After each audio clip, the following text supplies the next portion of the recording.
Jueces capítulo 2, versículos del 10 al 23. Dice de la siguiente manera: También toda aquella generación fue reunida a sus padres, y se levantó otra generación después de ellos que no conocía al Señor, ni la obra que él había hecho por Israel. Entonces los israelitas hicieron lo malo ante los ojos del Señor, y sirvieron a los Baales. Abandonaron al Señor, el Dios de sus padres, que los había sacado de la tierra de Egipto, y siguieron a otros dioses de entre los dioses de los pueblos que estaban a su derredor.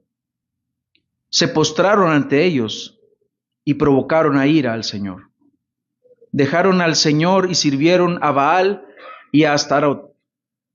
La ira del Señor se encendió contra Israel y los entregó en manos de salteadores que los saquearon. También los vendió en mano de sus enemigos de alrededor, y ya no pudieron hacer frente a sus enemigos. Por donde quiera que iban, la mano del Señor estaba contra ellos para mal, tal como el Señor había dicho, y como el Señor les había jurado, y se angustiaron en gran manera. Entonces el Señor levantó jueces que los libraron de la mano de los que los saqueaban. Sin embargo, no escucharon a sus jueces, porque se prostituyeron siguiendo a otros dioses y se postraron ante ellos. Se apartaron pronto del camino en que sus padres habían andado en obediencia a los mandamientos del Señor. No hicieron como sus padres. Cuando el Señor les levantaba jueces, el Señor estaba con el juez y los libraba de la mano de sus enemigos todos los días del juez. Porque el Señor se compadecía por sus gemidos a causa de los que los oprimían y afligían. Pero cuando moría el juez, ellos volvían atrás y se corrompían aún más que sus padres, siguiendo a otros dioses, sirviéndoles e inclinándose ante ellos. No dejaban sus costumbres ni su camino obstinado.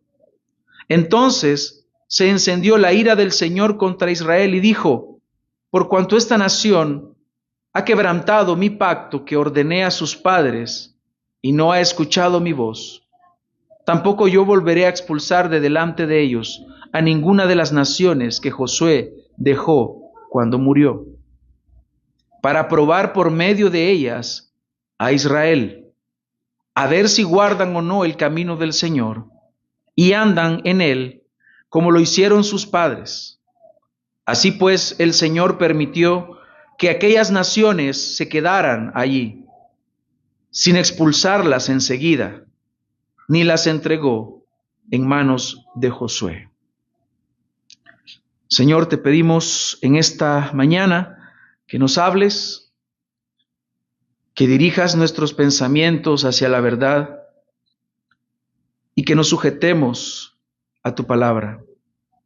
Gracias por darnos esta oportunidad, por darnos tu palabra, que esta sea luz para nosotros, que alumbres nuestro entendimiento y nos ayudes a poder aplicar aquello que nos hables hoy. Ayúdame, Señor, a ser fiel y a exponer tu palabra con el poder del Santo Espíritu de Dios. Oramos en el nombre de Cristo Jesús. Amén y amén. Los decretos de Dios no pueden cuestionarse, no pueden alterarse o verse con despropósito. Todo lo que Dios ha decretado, lo que ha estipulado, ha de cumplirse. Y cuando Dios estipula un decreto, establece un decreto, al mismo tiempo trata con varias personas. Cuando Dios ha decretado que algo suceda, parte del propósito es intervenir en la vida de todos aquellos que de alguna manera se encuentran involucrados. Es evidente que Dios, en nuestra historia que nos ocupa en esta serie, en los jueces, está dirigiéndose hacia Israel y también está dirigiéndose a los cananeos. Y podemos agregar que ahora se está dirigiendo hacia nosotros, que estamos viviendo en estos tiempos. Que veamos nuevamente que aquello que sucedió hace mucho tiempo vuelve a repetirse de manera cíclica en toda la historia de Israel y vuelve a repetirse también en estos tiempos. De manera que el libro de los Jueces, como toda la Biblia, tiene total vigencia. Y lo que sucede en este tiempo también puede suceder hoy en día y está sucediendo hoy en día.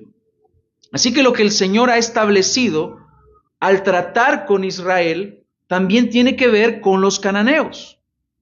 El Señor está tratando con Israel, pero también está tratando con los cananeos, con aquella sociedad que practicaba ritos y manera de adoración que para Dios eran detestables.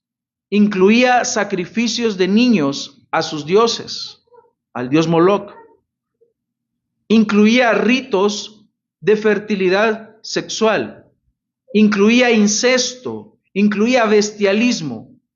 Y Dios envía un juicio sobre ellos que debían de ser justamente erradicados por su maldad. Porque es lo que nos dice la Biblia. Los malos deben de ser desarraigados. Por ejemplo, Proverbios 2:22 dice, pero los impíos serán cortados de la tierra y los malvados serán desarraigados de ella. Dios levantó entonces a Israel para hacer una espada que trajera castigo sobre los cananeos. En Génesis 15:14 dice, pero yo también juzgaré a la nación a la cual servirán, y después saldrán de ahí con grandes riquezas. Hablando acerca de Egipto.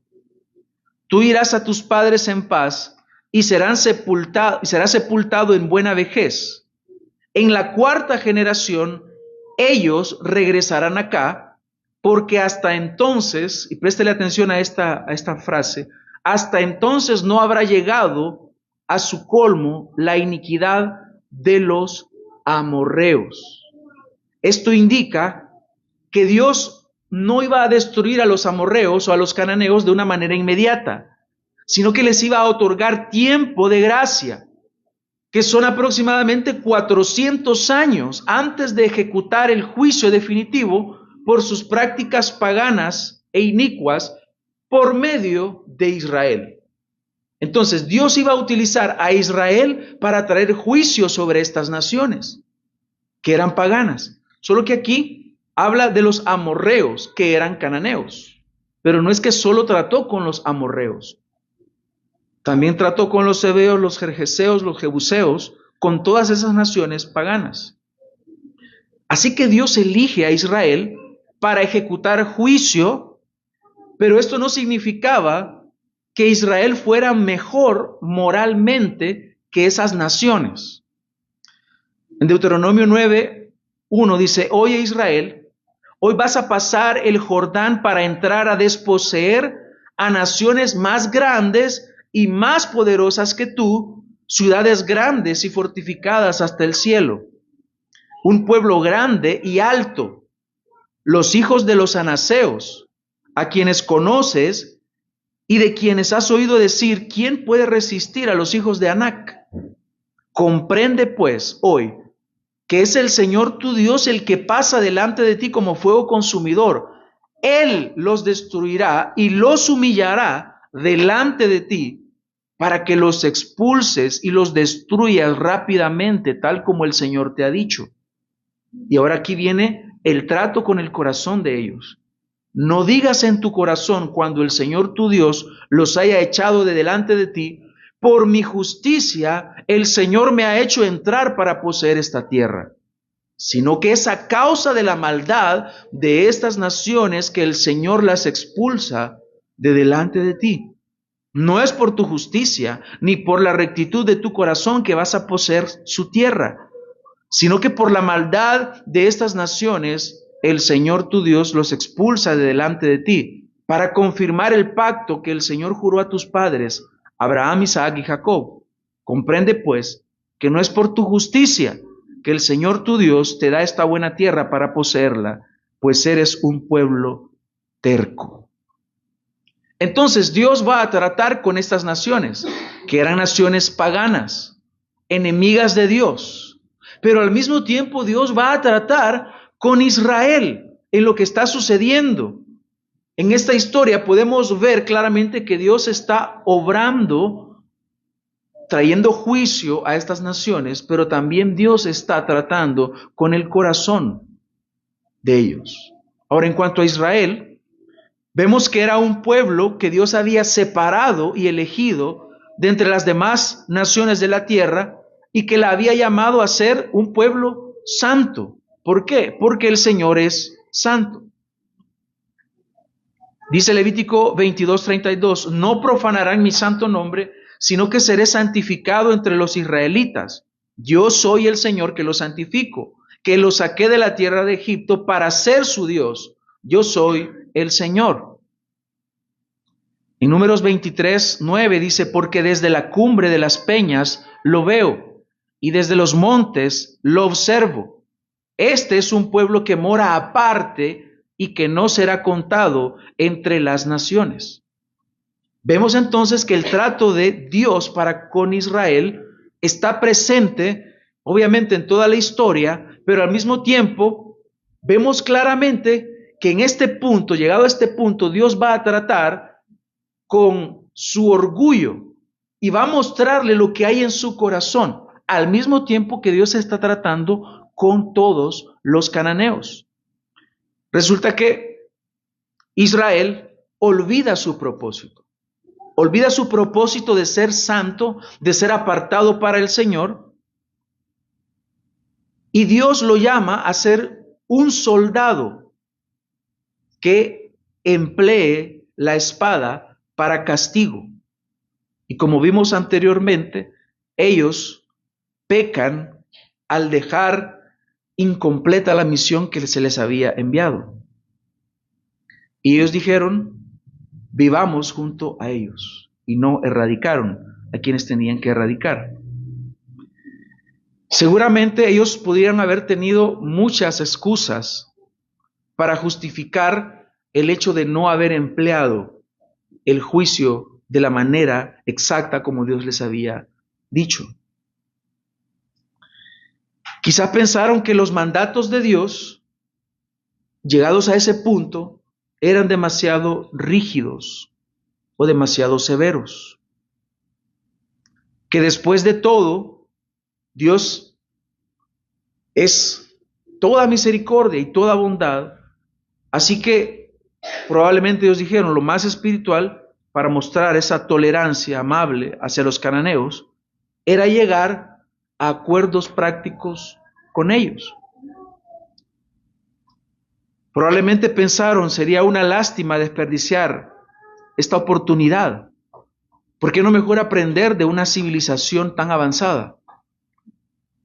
No sé qué es lo que usted estará pensando al escuchar de los cananeos, pero eran civilizaciones avanzadas. Y ellos dijeron, podemos empaparnos de su arte, podemos empaparnos de su conocimiento, de su teoría religiosa. Probablemente ellos llegaron a pensar, estas personas tienen mucho que enseñarnos, no hay que erradicarlos, porque eran pensadores avanzados de su época. Ellos habían diseñado un panteón que es todo el conjunto de dioses que ellos tenían, donde estaba Baal, Astarot y muchas deidades.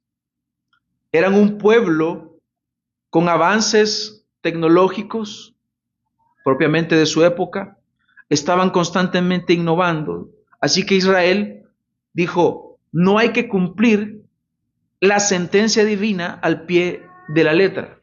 Podemos suavizar un poco el tono ante las virtudes que ellos pudieron observar de estas naciones. Y no debemos ser tan duros.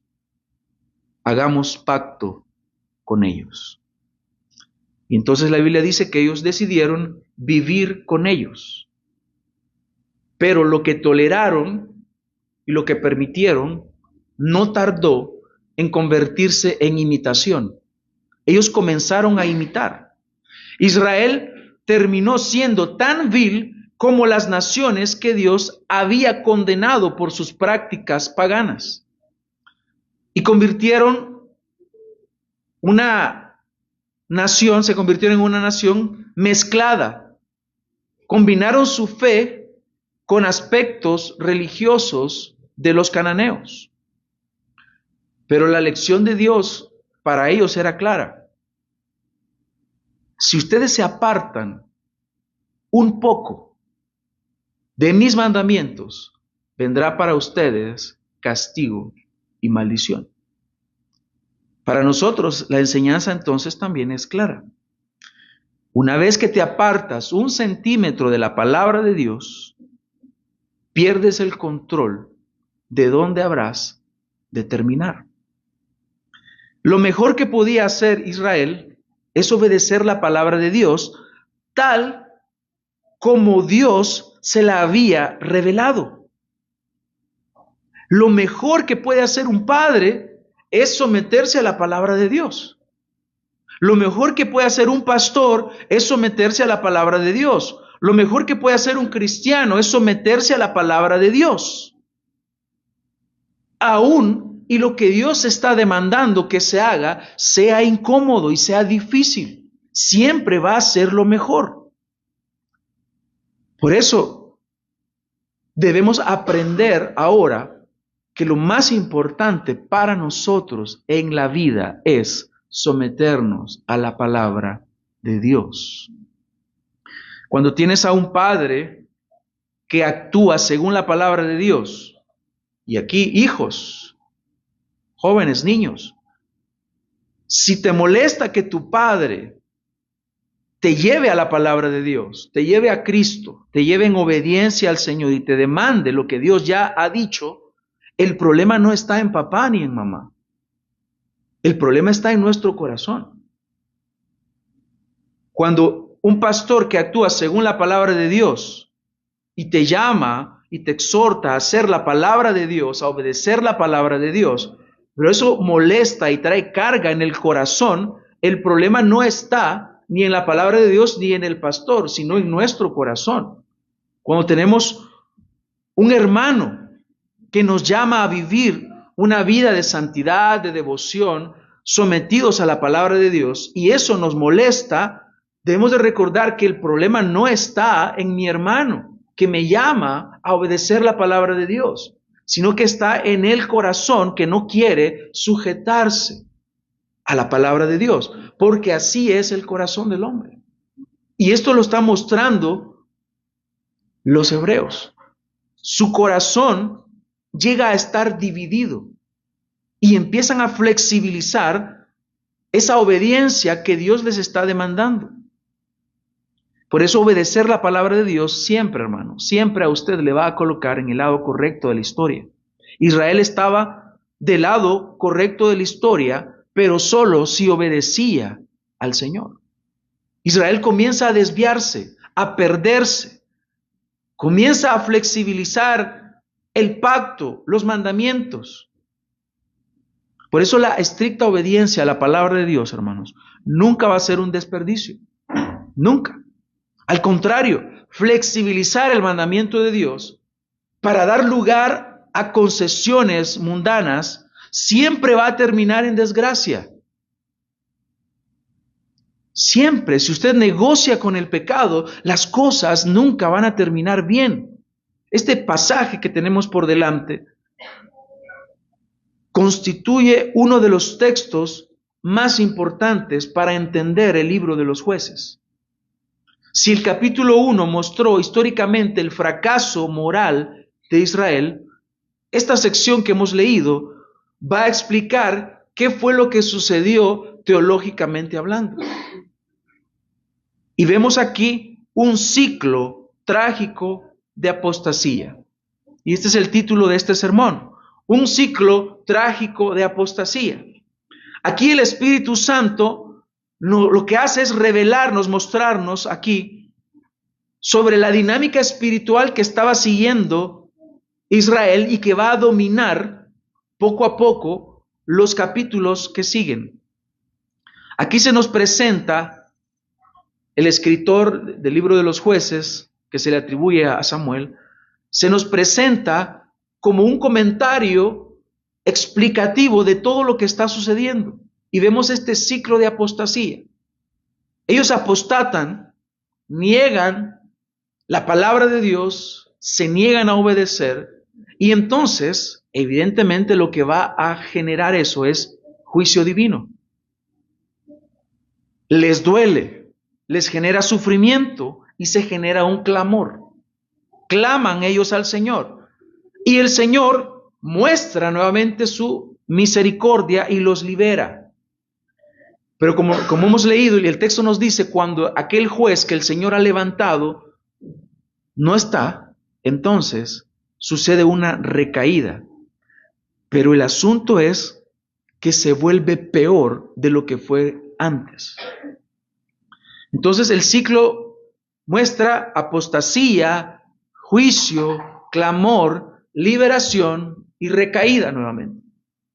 Y la apostasía se vuelve aún más grave. Este patrón no solamente describe la historia de Israel, sino que describe la tendencia natural del corazón del hombre de apartarse constantemente del gobierno de Dios. Porque resulta que el corazón del hombre, como decía Juan Calvino, es una fábrica de ídolos. Constantemente estamos creando ídolos. Y esto es exactamente lo que vemos aquí. Este pasaje revela 4 realidades importantes que vamos a ver. La naturaleza de la apostasía. La justicia de Dios, cómo Él muestra su justicia. Él muestra su juicio. Pero al mismo tiempo Él muestra compasión. Dios es compasivo. Y finalmente vamos a ver el propósito de la disciplina de la apostasía.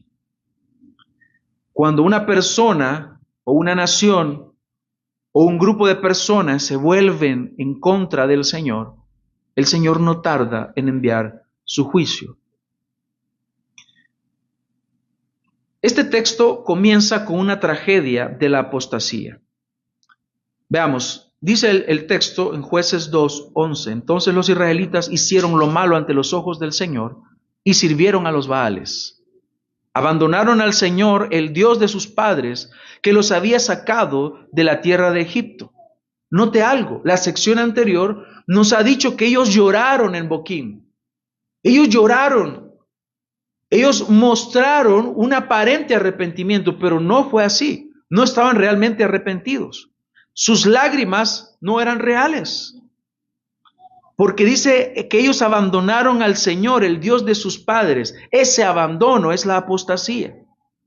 Lo que Dios había hecho es que los había sacado de la tierra de Egipto y siguieron a otros dioses de entre los dioses de los pueblos que estaban a su alrededor. Vea cómo de entrada nos está diciendo, por eso era necesario que destruyeran a todas las naciones que Dios les había mandado a destruir.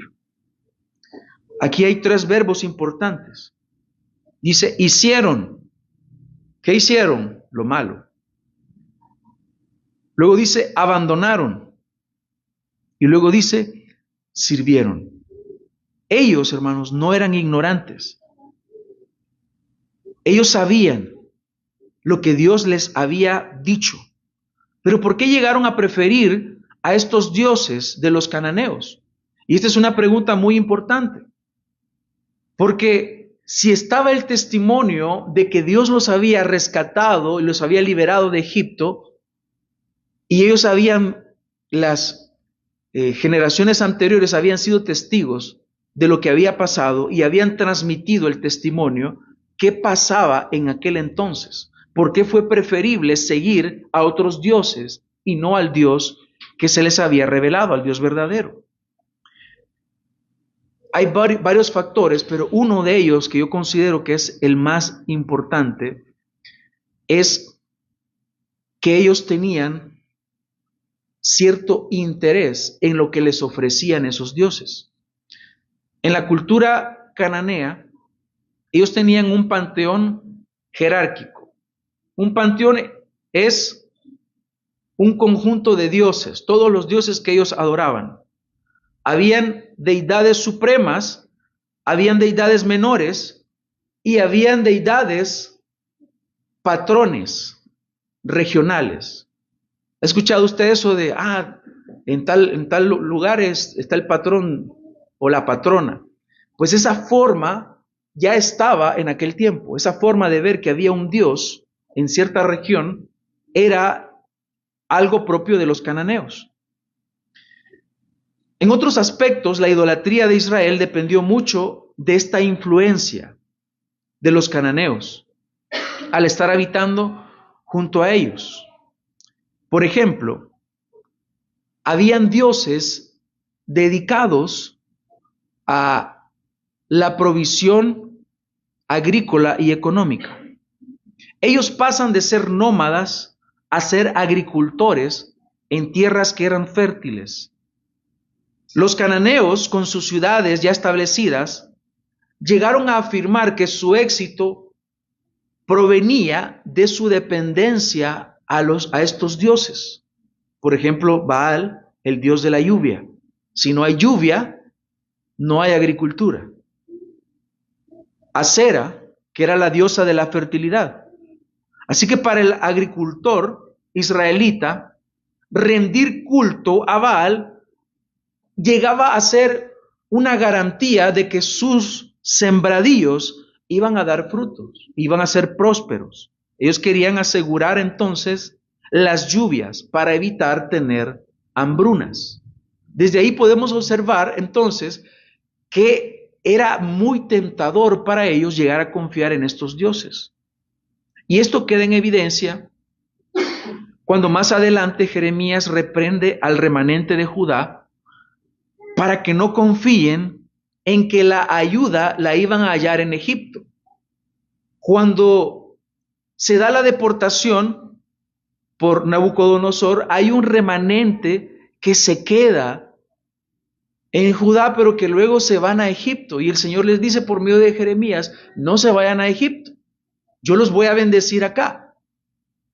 Pero ellos ven en Egipto una solución a su problema. Y resulta que se van a Egipto. En ese contexto es que Jeremías les dice lo siguiente.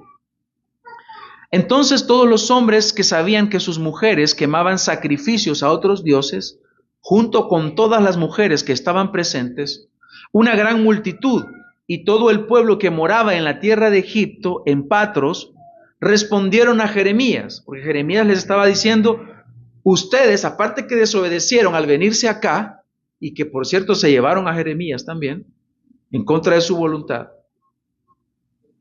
ellos llegaron ahí a adorar a otros dioses. Y ellos responden a Jeremías, en cuanto al mensaje que nos has hablado en el nombre del Señor, vea la determinación y la obstinación de ellos. Dice, no vamos a escucharte, sino que ciertamente cumpliremos toda palabra que ha salido de nuestra boca y quemaremos sacrificios a la reina del cielo, derramándole libaciones, como hacíamos nosotros, nuestros padres, nuestros reyes y nuestros príncipes en las ciudades de Judá y en las calles de Jerusalén. Entonces teníamos bastante alimento, prosperábamos y no veíamos mal alguno. Pero desde que dejamos de quemar sacrificios a la reina del cielo, que aquí es Astarte, y de derramarle libaciones, carecemos de todo, y por la espada y por el hambre hemos sido acabados. Y las mujeres dijeron, cuando nosotras quemábamos sacrificios a la reina del cielo y le derramábamos libaciones, ¿acaso no sabían nuestros maridos que le hacíamos tortas con su imagen y le derramábamos libaciones? ¿Por qué le menciono esto que sucede mucho tiempo más adelante? Porque podemos ver el interés de ellos de su beneficio material. Había un interés material. y la falsa creencia de que los dioses de los cananeos eran los que gobernaban aquellas tierras invade su mente. Ellos llegaron a pensar que estos dioses eran los que les ayudaban realmente. Entonces ellos caen en una idolatría deliberada por ese interés que perseguían. Dice el texto que se entregaron a servir a los Baales. Baal significa señor o dueño. Baal era este dios cananeo de la fertilidad, de las tormentas, de la prosperidad agrícola. Por lo tanto, si el texto nos está diciendo que se dedicaron a este tipo de adoración, es porque ellos tenían un entendimiento ya distorsionado en aquel entonces. Porque Baal era económicamente conveniente, les convenía. Era parte del sincretismo religioso que se había dado, porque primero toleraron, primero negociaron con el enemigo, entonces después toleran, después están participando y finalmente terminan defendiendo aquello que es un error a los ojos del Señor. Ellos dijeron, podemos seguir al Señor y también podemos asegurar nuestras cosechas con Baal. Podemos seguir a Yahvé, pero también podemos asegurar nuestras cosechas con estos dioses cananeos. Y eso es idolatría. Porque la idolatría no consiste en negar a Dios directamente, sino en añadir otros dioses. Una persona puede ser idólatra y estar añadiendo algo más. No es idólatra porque niega la existencia de Dios. Cae en idolatría porque empieza a añadir a su corazón algo más aparte de Dios. En el versículo 12, vea usted la gravedad del asunto. Abandonaron al Señor, el Dios de sus padres que los había sacado de la tierra de Egipto. El pecado de Israel entonces es agravado por aquella falta de recordación. ¿Qué tenían que recordar ellos? De dónde el Señor los había sacado. Porque en ese momento de la historia, Dios trató con los egipcios por su idolatría. Y ahora ellos tenían que recordar que si Dios los había sacado de Egipto, es porque Dios también les estaba mostrando que ellos estaban expuestos a caer en esa idolatría. Y efectivamente así fue. Ellos no estaban abandonando a un Dios desconocido. Estaban abandonando al Dios que abrió el Mar Rojo, que los alimentó en el desierto, que derrotó a Egipto, que derrotó a las naciones cananeas, a donde ellos estaban habitando ahora. Por eso la apostasía, hermanos, implica ingratitud. La apostasía no es mala memoria. Es ese acto vil de negar a Dios, de negar lo que Él ha hecho, el testimonio de Él. Decir que Dios no es digno de recibir toda la gloria y la adoración por todas sus bondades. Por eso caer en apostasía implica ingratitud. Y es la ingratitud más oscura que puede haber, porque significa negar la gracia de Dios, negar el favor de Dios, negar las misericordias del Señor. Entonces, según el texto, dice que provocaron a Dios, que provocaron la ira del Señor. Por lo tanto, la idolatría nunca va a ser visto por Dios como algo neutral. La idolatría es una ofensa directa contra Dios. Y Dios es un Dios celoso. ¿Por qué? Porque solamente Él es el único Dios verdadero. Baal no existe. Astoret no existe.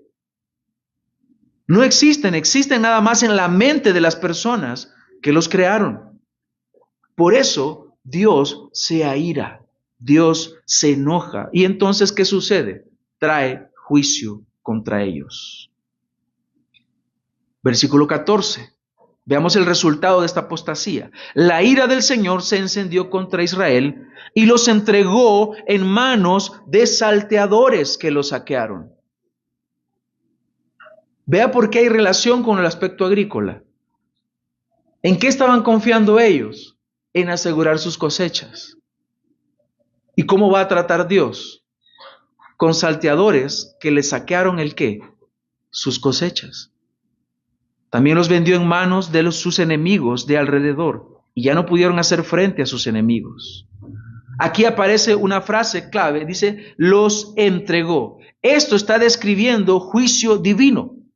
Dios no tuvo que destruirlos directamente. Simplemente lo que Dios hizo es retirar su protección. Y cuando Dios retira su mano protectora, entonces aquí vemos que el desastre es inevitable. Y esto me recuerda a las palabras que encontramos del apóstol Pablo en Romanos 1:21. Después dice, pues aunque conocían a Dios, no lo honraron como a Dios, ni le dieron gracias, sino que se hicieron vanos en sus razonamientos y su necio corazón fue entenebrecido. Profesando ser sabios, se volvieron necios y cambiaron la gloria del Dios incorruptible por una imagen en forma de hombre corruptible, de aves, de cuadrúpedos y de reptiles, por lo cual Dios los entregó a la impureza en la lujuria de sus corazones, de modo que deshonraron entre sí sus propios cuerpos. Versículo 26 vuelve a decir, por esta razón Dios los entregó a pasiones degradantes. Es Dios, hermanos, quien está entregando entonces a su pueblo aquel castigo. Lo mismo sucede acá en este texto que vemos de Romanos. Él entrega, Él suelta. Y cuando Dios suelta, entonces las personas quedan a expensas de las consecuencias de su propio pecado. El texto también dice que Dios los vendió en manos de sus enemigos, porque es Dios quien gobierna incluso los movimientos de las naciones paganas. Es decir, los enemigos de Israel aquí eran instrumentos del juicio divino. Así como Israel fue instrumento de juicio para aquellas naciones, ahora vemos aquí que estas naciones van a ser instrumento para la disciplina que Dios va a emplear sobre su pueblo. Jeremías 25:9 dice, mandaré a buscar a todas las familias del norte, declara el Señor, y a Nabucodonosor, rey de Babilonia, mi siervo. Nabucodonosor, siervo de Dios, sí, eso es lo que nos dice el texto. Los traeré contra esta tierra, contra sus habitantes y contra todas estas naciones de alrededor. Los destruiré por completo y los haré objeto de horror, de burla y de eterna desolación. En Isaías 44:28 dice, el que dice de Ciro, él es mi pastor y él cumplirá todos mis deseos. Y dice de Jerusalén, será reedificada y al templo serán echados tus cimientos. Reyes paganos que son instrumentos de la ira de Dios. ¿Para qué? Para traer corrección y castigo a su pueblo. Porque Él lo controla todo. Versículo 15 debería de estremecernos, porque dice, por donde quiera que iban, la mano del Señor estaba contra ellos, para mal, tal como el Señor había dicho y como el Señor les había jurado, y se angustiaron en gran manera. Dice que la mano del Señor estaba contra ellos, se había vuelto contra ellos. No pueden escapar de la disciplina del Señor, porque esto es exactamente lo que Él les había advertido en Deuteronomio 28. Ese pacto incluía bendición por obediencia, pero maldición por desobediencia. Bendición por obediencia, pero maldición por apostasía, por ir en contra de la palabra fiel del Señor. Y aquí Dios les está mostrando que no pueden escapar del castigo divino, de la disciplina de Dios. Abdías 3:4 dice, la soberbia de tu corazón te ha engañado. Tú que habitas en las hendiduras de la peña, en las alturas de tu morada, que dices en tu corazón, ¿quién me derribará por tierra? aunque te remontes como el águila y aunque entre las estrellas pongas tu nido, de ahí te derribaré, declara el Señor. No somos inalcanzables. Cuando Dios ha determinado corregir y castigar, entonces el Señor no pone su mano de manera que nos favorezca como bendición, sino que el Señor decide traer castigo y aparta su mano que bendice para ser dejados a la deriva de nuestras propias consecuencias por nuestra desobediencia.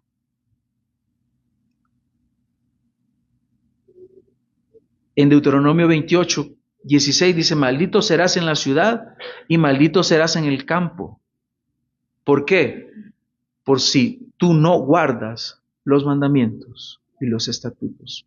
Y eso es específicamente lo que está sucediendo en este momento. En Deuteronomio 28:30 dice, te desposarás con una mujer, pero otro hombre se acostará con ella. Edificarás una casa, pero no habitarás en ella. Plantarás una viña, pero no aprovecharás su fruto. El Señor entonces está siendo fiel al pacto, porque el pacto incluía esta maldición por la desobediencia de ellos. Así que deberíamos de pensar ahora nosotros en cuanto a nuestra propia vida. ¿Estoy obedeciendo al Señor? Porque si yo no prospero espiritualmente, entonces yo debo de darme cuenta que hay algo que está sucediendo y que Dios nos llama ahora a nosotros a examinarnos en nuestro proceder y en nuestra manera de pensar y de vivir. Deberíamos de temblar al ver que esto sucedió con el pueblo de Dios y nosotros estamos expuestos a ello, porque somos pueblo de Dios. Al mismo tiempo, el Señor muestra su compasión hacia ellos. A pesar de la rebelión persistente de ellos, vemos que Dios responde con misericordia. Versículo 16. Entonces el Señor levantó jueces que los libraron de la mano de los que los saqueaban. La palabra aquí, que ya vimos anteriormente, es shofetim, para referirse a los jueces. Eran jueces que más allá de impartir justicia, eran libertadores. Estos no eran simplemente magistrados civiles, sino que eran libertadores que él había levantado. ¿Quién los levantó? Pues era el Señor. El Señor muestra misericordia hacia ellos al levantar jueces para librarlos de la opresión de sus enemigos que los estaban saqueando, que los estaban destruyendo. Israel no levantó jueces, fue el Señor. Dice aquí que Dios los levantó. ¿De quién procede entonces esta liberación? ¿De quién tiene esa iniciativa? Es el Señor. Él muestra su misericordia hacia ellos. Él levanta entonces a estos hombres para librarlos de la mano de los saqueadores. En el versículo 17 se muestra aún cómo ellos aumentan en su maldad. Vea, el Señor les da jueces, pero ellos no responden de la manera que deberían. Dice, sin embargo, no escucharon a sus jueces, porque se prostituyeron siguiendo a otros dioses y se postraron ante ellos. Se apartaron pronto del camino en que sus padres habían andado en obediencia a los mandamientos del Señor y no hicieron como sus padres. Este término, se prostituyeron, refleja adulterio espiritual. En hebreo es saná, que significa cometer adulterio y se aplica a la idolatría espiritual. Israel era el pueblo del Señor y estaba en pacto con el Señor. Pero la idolatría en la cual habían caído es infidelidad al pacto. Por eso el Señor les habla que se han prostituido, que han adulterado.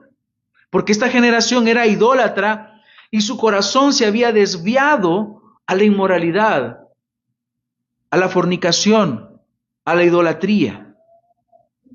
Pero aún así el Señor les muestra compasión. Vea cómo se van pervirtiendo más y más. Cuando el Señor les levantaba jueces, versículo 18, el Señor estaba con el juez y los libraba de mano de sus enemigos todos los días del juez, porque el Señor se compadecía por sus gemidos a causa de los que los oprimían y afligían. El Señor mostró entonces compasión. Él no los estaba librando porque lo merecieran. ¿Por qué los estaba librando? Porque Él es un Dios compasivo. Esto nos revela algo muy profundo, hermanos. La fidelidad de Dios es mayor que la infidelidad humana. Dios está cumpliendo su parte del pacto, pero Israel falla en ese cumplimiento. Dios muestra su misericordia al permitirles que se levanten jueces que los libraran de la opresión. Dios siempre va a tener misericordia, hermanos. Dios muestra misericordia hacia aquel que se arrepiente, hacia aquel que le busque. Y ese es el llamado que vemos constantemente de parte de los profetas. El profeta de Dios muestra el pecado, muestra dónde está el fallo para que el pueblo se arrepienta y busque al Señor. Tengo varios textos, pero uno nada más como ejemplo. Isaías 55:7 dice: abandone el impío su camino y el hombre malvado sus pensamientos y vuélvase al Señor, que tendrá de él compasión. El Señor tiene compasión de todo aquel que se arrepiente. Él será amplio en perdonar. Y dice: porque mis pensamientos no son los pensamientos de ustedes, ni sus caminos son mis caminos, declara el Señor. Y este texto muchas veces se saca de contexto para decir a la gente: mira, el Señor tiene una gran bendición para ti, porque mis pensamientos no son los pensamientos de ustedes. Él está hablando que Él sí perdona y no es como nosotros. Nosotros tenemos pensamientos distintos. Él perdona, Él es amplio en perdonar. Y a veces el hombre pretende ser más misericordioso que Dios. Así que Él les ofrece perdón, pero ¿cuál era el problema? Que ellos no se arrepintieron. Lloraron en Boquim, pero sus lágrimas eran falsas. Eran de tristeza, pero no era una tristeza que lleva al arrepentimiento, sino una tristeza que conduce a la muerte, como dice 2 Corintios 7:10. Eran hipócritas. Pero esto no termina ahí. Esta corrupción es progresiva y se corrompieron aún más. Pero cuando moría el juez, volvían atrás, versículo 19, y se corrompían aún más que sus padres, siguiendo a otros dioses, sirviéndoles e inclinándose ante ellos. No dejaron sus costumbres ni su camino obstinado. Cuando una persona ha determinado ir en pos de otros dioses, entonces cae en obstinación. Observe usted ese deterioro progresivo. Dice el texto que se corrompían aún más. El pecado nunca permanece estático. Si tú permaneces en el pecado se profundiza, el pecado se tolera, el pecado se normaliza, el pecado se abraza, el pecado se defiende. Y esa es la tendencia del pecado en el hombre. Siempre el pecado va a tener la tendencia a profundizarse. Aquello que no cortes va a ir carcomiéndote como gangrena, como el cáncer. Irá perforando tu sensibilidad, te irá cautivando aún más, irá atrapándote lentamente y no se va a detener hasta verte completamente destruido. Eso es lo que quiere el pecado. Los enemigos de Israel no tenían nada que perder. Por eso estaban dispuestos a pelear hasta la muerte. para acabar con Israel. Así el pecado, nuestro enemigo, la carne, el mundo, Satanás, va a estar dispuesto a pelear contigo hasta verte destruido. En cambio, tú has recibido todo. Tú has recibido todas las bondades del Señor, toda su gracia y misericordia, sin que tú hayas hecho algo para recibirlo. Porque lo que has recibido, lo has recibido por gracia. Por lo tanto, tú debes de entregarte a esta lucha entendiendo que lo que te va a afectar a ti, si tú propicias y permites el pecado, será mucho más doloroso para ti que para el enemigo. Por eso somos llamados a pelear por la santidad. Pelea por tu crecimiento espiritual. Pelea por tu madurez en Cristo. Pelea por derrotar a tu enemigo. Pelea por dominar al pecado que mora en ti. Pelea por darle la gloria a Dios. Pelea por ser fiel en tu matrimonio. Pelea por la crianza de tus hijos. Pelea por hacer las cosas correctas en tus negocios. Pelea por la educación de tu familia, de tus hijos. Pelea por servir en tu iglesia. Pelea en toda tu manera de vivir para que ésta sea santa. Debes de pelear por ello. Israel ya no estaba peleando. Israel abrazó el pecado, abrazó la manera de pensar de Canaán. Por eso, el Señor entonces decidió disciplinar. ¿Cuánto tiempo esperó el Señor? Entonces se encendió la ira del Señor, versículo 20, contra Israel, y dijo: por cuanto esta nación ha quebrantado mi pacto, que ordené a sus padres, y no ha escuchado mi voz. ¿Cuál era el problema? Quebrantaron el pacto, fueron desobedientes. ¿Qué es lo que busca ahora Dios? Mostrarles lo que hay en su corazón. Dios entonces decide no expulsar inmediatamente a las naciones. Dice él entonces: tampoco yo volveré a expulsar de delante de ellos a ninguna de las naciones que Josué dejó cuando murió. ¿Para qué? Para probar por medio de ellas a Israel, a ver si guardan o no el camino del Señor.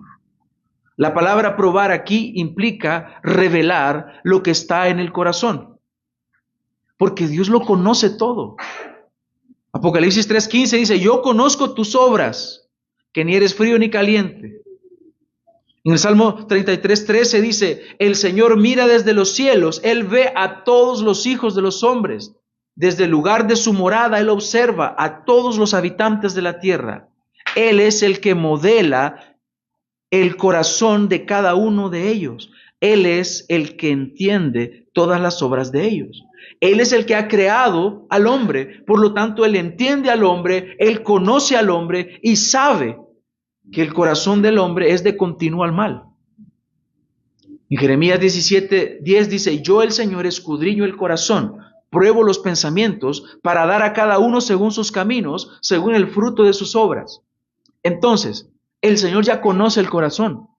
No es que Él quiera descubrir qué es lo que hay en el corazón del hombre, sino que como Él ya lo conoce, Él usa las circunstancias para revelar, para mostrar la verdadera condición de su pueblo.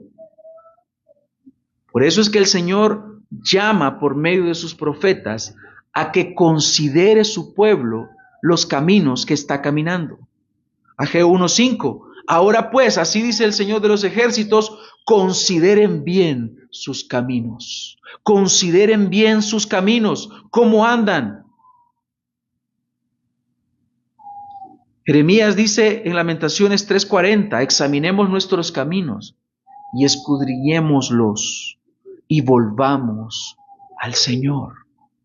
Él es amplio en perdonar. Él está dispuesto en perdonar, a perdonar. Ahora, necesitas a Dios para examinarte. Por eso es que Él les va a mostrar por medio de la disciplina lo que hay en el corazón.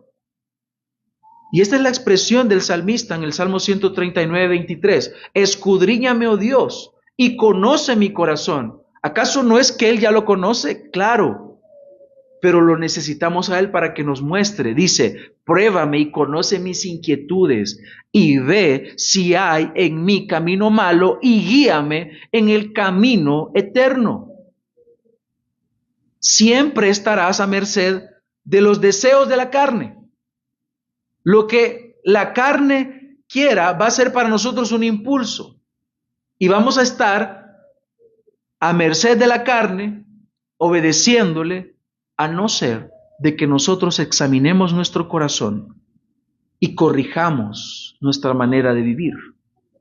Necesitas entonces a Dios para escudriñar tu corazón, para escudriñar tu proceder, debido a que la maldad del corazón es grande. ¿Se ha dado cuenta que es más fácil ver los pecados de otros que ver los nuestros? Que nuestro pecado nos enceguece. Es mucho más fácil ver cómo falla otro que ver dónde fallo yo. Por eso necesito decirle al Señor, escudriñame, muéstrame por medio de tu palabra. Abre mis ojos, Señor, para que pueda ver las maravillas de tu ley. Por lo tanto, Dios va a utilizar la disciplina para con su pueblo, para traerlo a la corrección. Y va a utilizar la disciplina para contigo, si te has desviado del camino, para que te sometas a la voluntad del Señor. En Apocalipsis 3:19 dice, yo reprendo y disciplino a los que amo. ¿Tú sabes que el Señor te ama si eres su hijo? Entonces Él te dice, yo reprendo y disciplino a los que amo. Así pues, versículo 23, el Señor permitió que aquellas naciones se quedaran allí sin expulsarlas enseguida, ni las entregó en manos de Josué. Esto significa, hermanos, que aún los fracasos de Israel estaban bajo el control soberano de Dios. Nada ocurre fuera de su providencia. Vemos entonces, hermanos, la tragedia de este ciclo trágico de apostasía en Israel. ¿Qué debemos concluir entonces para nuestro aprendizaje hoy al ver la desgracia de este pueblo? Hay varias verdades profundas acá. En primer lugar, hermanos, es que nosotros somos como Israel. Así es el corazón del hombre. Tiene la tendencia natural a la idolatría. El corazón humano tiende naturalmente a la idolatría, a dejar de confiar en Dios. Y así como ellos comenzaron a abrazar aquellas cosas que debieron haber destruido. Si tú no destruyes el pecado te terminará destruyendo a ti. No puedes confiar en, por ejemplo, decir, no, yo cuando me case voy a dejar tal cosa, porque es mentira. Lo arrastras al matrimonio. Tú no puedes decir, bueno, yo converso con una mujer de vez en cuando, pero solo es una amistad. Y de vez en cuando nos decimos algunas cosas, pero no va a pasar a más. Estás jugando con el pecado. Tú no puedes decir, yo puedo participar de esto que sé que está mal, pero es nada más un poquito. Dios comprenderá. No puedes ser permisivo, porque estás mostrando que dependes de ello para sentirte bien, y eso es idolatría. Así que en primer lugar, el corazón humano tiende naturalmente a la idolatría. Sin vigilancia espiritual, el corazón siempre buscará estos sustitutos de Dios. Ellos buscaron sustitutos de Dios. ¿Quién es el que provee la lluvia, hermanos? ¿Quién es el que provee de dinero y de trabajo para nuestro sostenimiento? Es Dios. No eres tú. No es tu familia. A veces decimos, ¿por qué nací en esta familia acabada? No depende de la familia. Todo depende de Dios. Él es quien te da la fuerza para trabajar. Él es quien te da la sabiduría. la inteligencia, la creatividad para tus negocios. Y gloria a Dios por ello. No dependas de ello, depende de Dios en todo momento. Nuestro corazón tiene esa tendencia a la idolatría, a buscar sustitutos de Dios. Israel los buscó y los halló. Número 2, el pecado siempre trae disciplina divina. Dios ama tanto a su pueblo, lo ama tanto, que está dispuesto a utilizar los medios necesarios para que enmiende, aún y duela. Él no es como nosotros que fallamos muchas veces en castigar a nuestros hijos. Él castiga porque ama. Así que si tú estás viviendo en pecado no mortificado, créeme que el Señor te va a disciplinar para que te arrepientas de tus pecados. ¿Y sabes qué? Va a doler. Y va a doler mucho. Pero es por amor. En tercer lugar, la gracia de Dios es perseverante. Espero que hayas podido ver cómo Israel se rebeló constantemente, pero Dios continuaba enviándoles libertadores. Así que la gracia de Dios es perseverante. Mientras tú no mueras, déjame decirte que hay esperanza para ti. Si tú no te has arrepentido de tus pecados, hay esperanza para ti. Él te perdona. Él está dispuesto a perdonar. Aquel que se ha alejado, aquel que le ha negado, aquel que ha ido en contra de su voluntad, el Señor está dispuesto a perdonar porque su gracia es mayor que nuestros pecados. El único pecado imperdonable es la incredulidad. Si tú no crees que Él sea Dios, si tú no crees que Él te pueda perdonar, si tú no crees que debas obedecerle, lastimosamente, será así. Él no te perdonará. Él perdona a todo aquel que cree en Él. En cuarto lugar, los jueces apuntan a un libertador mayor. Los jueces traían liberaciones temporales. Puedes ver cómo se levantaba un libertador, luego se levantaba otro libertador, y luego se levantaba otro libertador, pero Israel siempre volvía a hacer lo malo. ¿Por qué menciono esto? Porque podemos ver claramente que los jueces solo traían una libertad momentánea y temporal. Y esto nos lleva a la necesidad de constantemente estar viendo nosotros a un libertador que sea justo y que sea perfecto. A la necesidad de un rey que gobierne, un libertador definitivo, alguien que transforme el corazón. Y ese rey es Jesucristo. Aquellos jueces liberaban momentáneamente, temporalmente al pueblo de Israel, pero la verdadera libertad solo proviene del único libertador, que es juez y que es rey, y es Jesucristo. Donde los jueces fallaron, Cristo triunfó. Donde Israel cayó y tú caes, este juez, este rey perfecto, este libertador, obedeció perfectamente. Y la liberación que Él trae no es temporal, sino que es eterna. Por eso, si tú hoy que escuchas este mensaje no has creído en el Señor te llama a que creas en Él. Porque conocerás la verdad y la verdad te hará libre.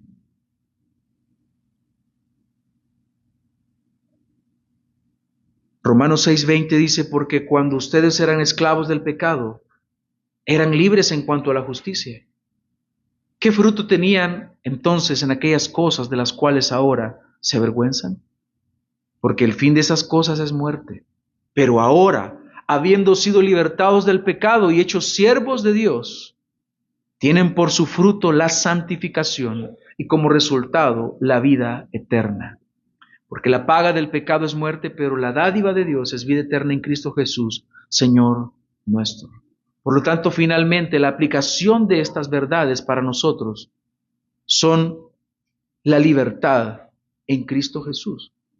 Porque no podemos utilizar este texto para hablar de una libertad económica, por ejemplo, o del imperio de cualquier tipo que nos podamos imaginar,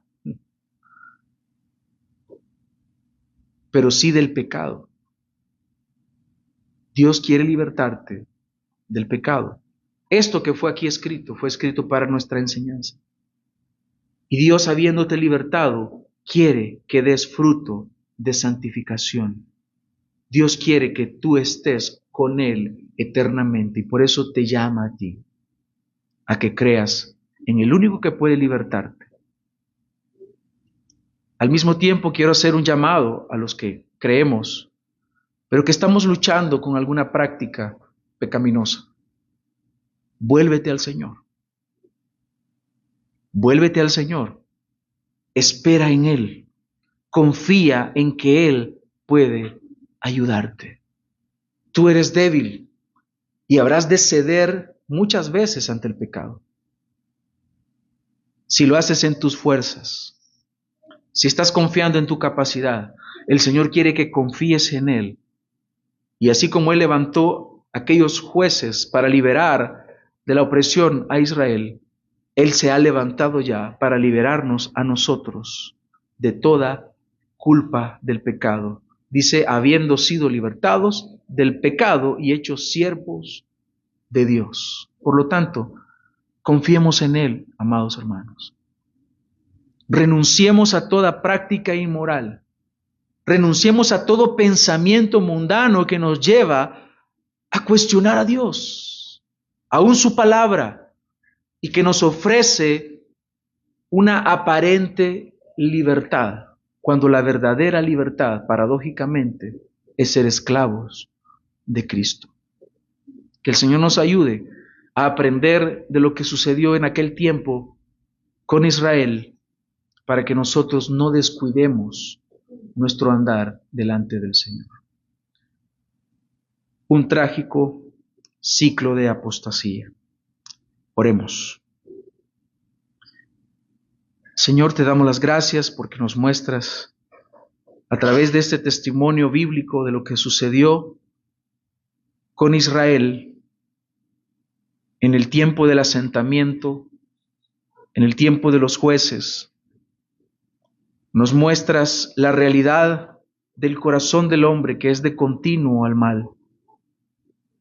Nosotros mismos estamos expuestos a ello, a caer de la misma manera que Israel cayó.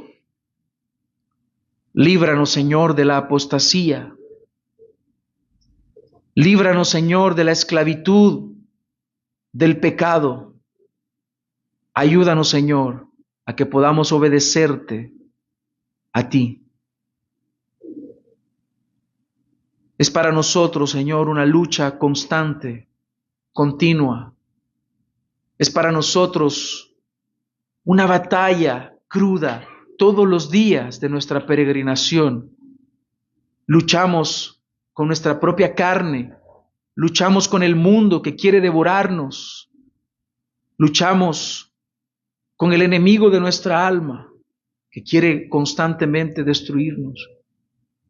Pero tú no dejarás a tus hijos, tú nos sostienes, Señor.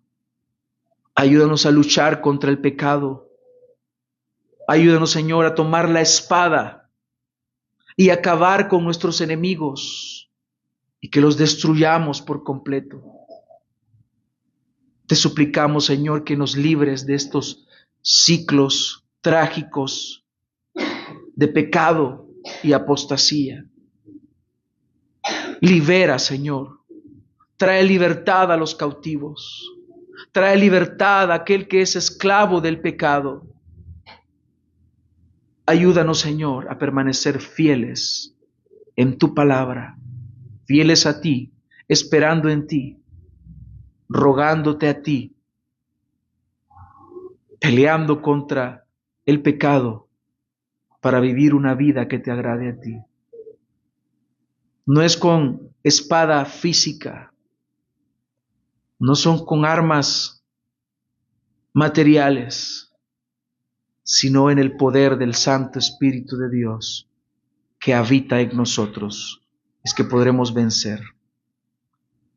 Gracias te damos por este tiempo, Señor, por permitirnos meditar en tu palabra. Oramos en el nombre de Cristo Jesús. Amén.